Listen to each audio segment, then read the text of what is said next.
A refugee raped a young girl, despite her screaming and pleading for him to stop.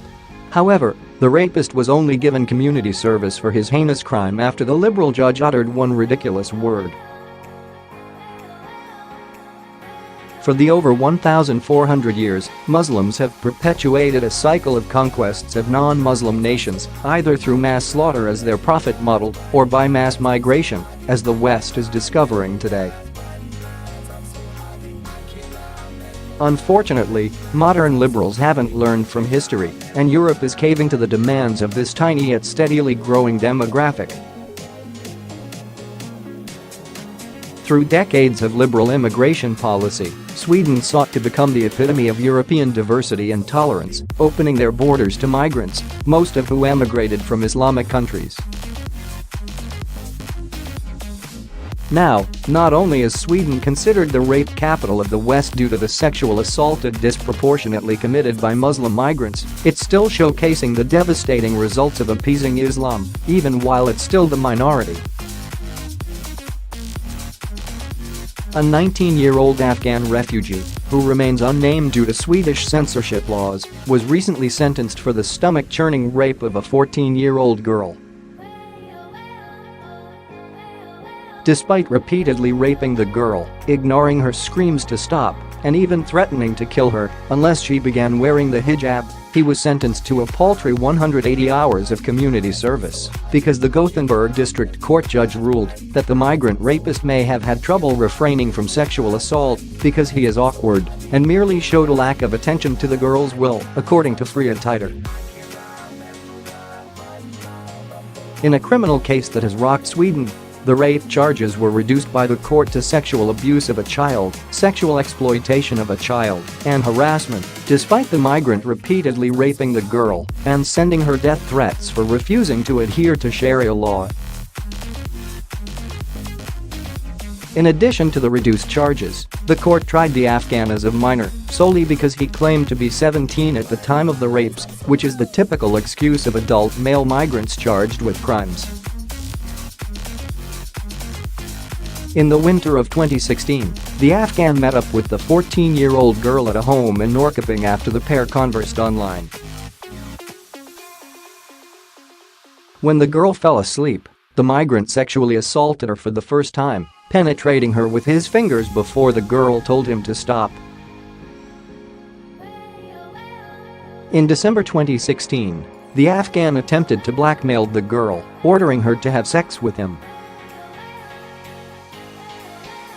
He then raped her in a handicapped toilet at a train station in Norrköping, despite the young victim repeatedly screaming no. The migrant continued harassing the girl via social media and cell phone, calling her a WH and demanding she wears a hijab, or else he would kill her. "You told me on the phone when I decided not to start hiding my body in my clothes. Just tell the truth," the girl pleaded. "I'm going to kill you." "Yes, you want to get yourself killed, you effing WH," the migrant wrote.